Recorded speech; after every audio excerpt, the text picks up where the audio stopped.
Allu Arjun episode సుఖాంతం అయిపోయింది. కొద్దిసేపటి క్రితమే జైలు నుంచి వాళ్ళ మామగారింటికి వెళ్ళిపోయిండు. సో అల్లు అర్జున్ అరెస్టు, అల్లు అర్జున్కు బెయిలు, అల్లు అర్జున్ జైలుకు తరలింపు, ఈ వ్యవహారం అంతా ఒక మహిళ మృతి చెందిన ఘటనలో జరిగింది.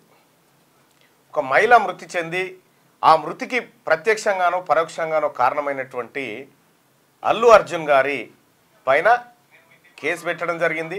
A11గా ఆయనని ఆ ఎఫ్ఐఆర్లో చూపించడం జరిగింది. ఈ A11 అయినటువంటి అల్లు అర్జున్ గారిని నిన్న ఉదయం 11 గంటల ప్రాంతంలో పోలీసులు ఆయన ఇంటికి పోయారు. ఆయన ఇంటికి పోయేటువంటి సమయంలో ఆయన స్విమ్మింగ్ పూల్లో ఈత కొడుతున్నటువంటి సమయంలో ఆయనని అరెస్ట్ చేస్తున్నామని చెప్పి తీసుకురావడం జరిగింది. అయితే ఈ అరెస్ట్ అయినటువంటి వెంటనే బీఆర్ఎస్ పార్టీ నుంచి కేటీ రామారావు గారు ఒక ట్వీటు ఆయన స్టార్ట్ చేసినట్టే కింద ఇక వాళ్ళందరూ స్టార్ట్ చేయాల్సిందిగా ఆ దుకాణం స్టార్ట్ చేశారు. ఆయన అరెస్ట్ చేస్తారా, సమయం అన్ని ఇయ్యరా, అట్లా ఇంటికి పోయి గుంజుకొస్తారా అనేటువంటి డైలాగులు కొడతా ఉంటే బీఆర్ఎస్ పార్టీకి సూటబుల్ అయ్యేటువంటి కాదు. ఇప్పుడున్నటువంటి ముఖ్యమంత్రి రేవంత్ రెడ్డి గారిని బెడ్రూమ్లోకి పోయి నైట్ పాయింట్ మీద టీషర్ట్ మీద పట్టుకొచ్చినటువంటి చరిత్ర బీఆర్ఎస్ పార్టీకి ఉంది. ఇదే బీఆర్ఎస్ పార్టీ నాయకులు మీద లైవ్లు ఉంటే గుంజుకపోయినటువంటి పరిస్థితి ఉంది. అక్కడ కోదండరాం సార్ని ఇట్లా కోదండరాం సార్ ఇంటి దర్వాజాలు బలగొట్టి తీసుకుపోయినటువంటి చరిత్రకారులు బీఆర్ఎస్ పార్టీ నాయకులు. సిగ్గు లేకుండా బండి సంజయ్ని రేలింగ్ కట్ చేసి గ్యాస్ కట్టర్లు పెట్టి కట్ చేసి ఎత్తుకపోయిన చరిత్ర. సిగ్గు లేకుండా మీరు చెప్తారా? ఎఫ్ఐఆర్ ఎప్పుడు నమోదైంది? సంధ్యా థియేటర్లో ఘటన ఎప్పుడు జరిగింది? ఎప్పుడు రిలీజ్ అయింది ఆ సినిమా? 4వ తారీఖు నాడు రాత్రి 9 గంటల 4వ తారీఖు రోజు అర్ధరాత్రి ఆ ఘటన జరిగితే 5వ తారీఖు నాడు 5వ తారీఖు 6వ తారీఖు ఎఫ్ఐఆర్ నమోదైంది. అప్పటి నుంచి 13వ తారీఖు దాకా ఇన్ని రోజుల గ్యాప్లో ఇది అప్పుడే పెట్టిరు కదా అల్లు అర్జున్ గారి పేరు, అప్పుడే పెట్టిరు. దాని ద్వారా ఇంకా వీళ్ళే అందరూ రేపు పొద్దుగాల అగో అల్లు అర్జున్ కాబట్టి వదిలిపెట్టిరు, ఆయన పట్టించుకుంటలేరని వీళ్ళే పోనీ ఆయనని A1 కూడా పెట్టలే. మళ్ళా A11 పెడితే అందులో A1 A2 A7 వీళ్ళని అరెస్ట్ చేశారు. ఇంకొంతమంది అబ్స్కాండింగ్లో ఉన్నారు.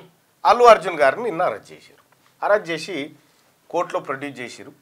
జ్యుడిషియల్ కస్టడీ కింద 14 రోజులు చెంచల్గూడ జైలుకు పంపించడం జరిగింది. సో సైమల్టేనియస్గా అటు భారత న్యాయ చరిత్రలో కొన్ని కొత్త తీర్పులు, కొత్త విధానాలు మనం అప్పుడప్పుడు చూస్తూ ఉంటాం. న్యాయ వ్యవస్థ కూడా చాలా పకడ్బందీగా ప్రజాస్వామ్యాన్ని కాపాడే పనిలో ఉంటుంది. ఇక్కడ న్యాయ వ్యవస్థ అల్లు అర్జున్ గారికి జీవించే హక్కు ఉందని చెప్పి నిన్న చెప్పింది. అల్లు అర్జున్ గారికి జీవించే హక్కు ఉంది, కానీ ఆ మహిళకు చనిపోయే హక్కు ఉన్నది. ఆ పిల్లగానికి అస్వస్థతకు గురయ్యేటువంటి హక్కు ఉందా? ఇప్పుడు ఒక అల్లు అర్జున్ గారికే జీవించే హక్కు ఇక ఎవరికి లేదు. జానీ మాస్టర్కు జీవించే హక్కు లేదు, ఇంకెవరికి లేదు అనే రీతిలో చర్చ జరిగింది నిన్న రాష్ట్రంలో.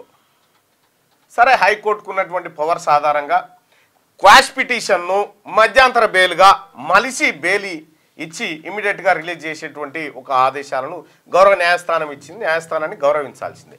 న్యాయస్థానం ఇచ్చినటువంటి తీర్పును మాత్రం ఒక్కసారి సమీక్షించాలి మనం.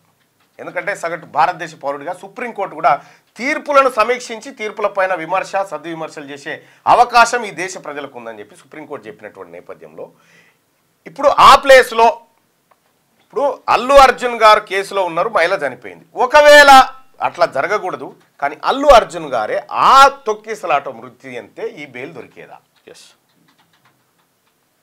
ఒక హీరోనే, ఒక సెలబ్రిటీ లేకపోతే ఇంకెవరన్నా పొలిటీషియన్స్ తొక్కిసలాటలో చనిపోతే వాళ్ళకు దొరికేదేనా? వాళ్ళకు జీవించే హక్కుల గురించి మనం మాట్లాడేటువంటి అవకాశం ఉండేదా? అప్పుడు దొరికేదా సామాన్యులకి అనేది ఆత్మవిమర్శ చేసుకుంటే బాగుంటుంది. రెండోది, అల్లు అర్జున్ గారు తీసుకుపోయి ఆయనను మొత్తం ఉరిశిక్ష విధించాలని ఎవరు చెప్తాడు? చట్టం తన పని తాను చేసుకుంటూ పోయింది. ముఖ్యమంత్రి గారికి రేవంత్ రెడ్డి గారికి ఏం సంబంధం అండి? రేవంత్ రెడ్డి గారికి అల్లు అర్జున్ గారినట రేవంత్ రెడ్డి గారు అరెస్ట్ చేయించిండని చెప్పి చెప్తా ఉన్నారు సిగ్గు లేకుండా. ఏం అవసరం ఆయనకు?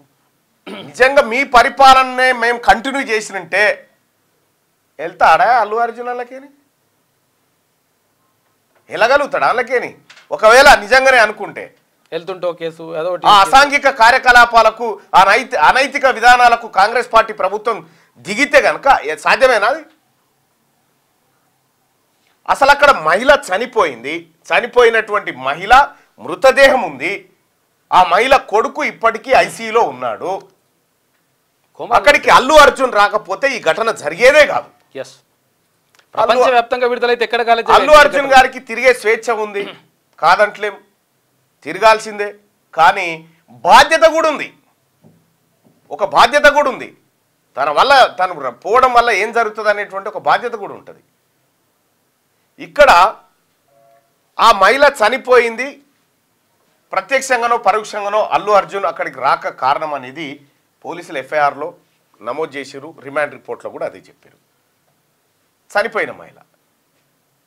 నేను వాని పేరు ఏదో ఉండే ఇక్కడ చిలకల కూడా కడ, వాని పేరు ఏంది, వాడు గింగురాలు మెట్టోడు చూడు, వాడు లక్ష్మీకాంత శర్మ అనేటు, వాన్తో నా మీద కేసు పెట్టించి నా కారణంగా ఒకరు చనిపోయారు అని చెప్పి 306 పెట్టి 74 డేస్ నన్ను జైల్లో పెట్టి చచ్చిపోయినోడే కూడా దొరకలే ఇప్పటిదాకా.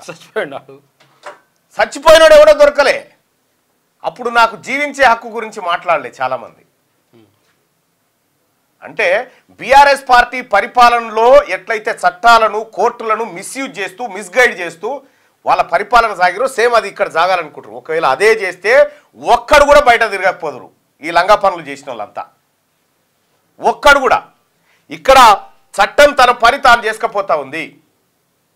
ముఖ్యమంత్రి రేవంత్ రెడ్డి గారు చేపించిండు అరెస్ట్ అంటే ముఖ్యమంత్రి రేవంత్ రెడ్డి గారికి చిల్లర పని అవసరం? ఆయన ఎవరా నిజంగా? పొలిటికల్ లీడర్ ఏమన్నా? ఆయన పొలిటికల్ లీడర్. ఆయనతో ఏమన్నా మాకేమైనా సత్సంబంధాలు ఉన్నాయా? పైపెచ్చు ముఖ్యమంత్రి గారికి దూరం నుంచి చుట్టాం ఆ పిల్లాడు. అవును, కంచాల చంద్రశేఖర్ రెడ్డి గారు తరఫున ఆ పిల్లగాడు ముఖ్యమంత్రికి దూరం నుంచి చుట్టాం. ఇంకా విషయం ఏంటంటే కంచాల చంద్రశేఖర్ రెడ్డి కాంగ్రెస్ పార్టీ నాయకుడు, వాళ్ళ మామ, పిల్లనిచ్చిన మామ. సిగ్గు లేకుండా ఆరోపణలు చేసి రేపు పొద్దుగాల కేటీ రామారావు గారికి ఇటువంటి పరిస్థితి ఏర్పడితే వీళ్ళందరూ కూడా మళ్ళీ మాకు మద్దతుగా రావాలని ఓ వాతావరణాన్ని క్రియేట్ చేశారు బీఆర్ఎస్ పార్టీ నాయకులు. కేంద్ర మంత్రి కిషన్ రెడ్డి గారు ట్వీట్ చేస్తాడు అక్రమ అరెస్ట్ అని చెప్పి.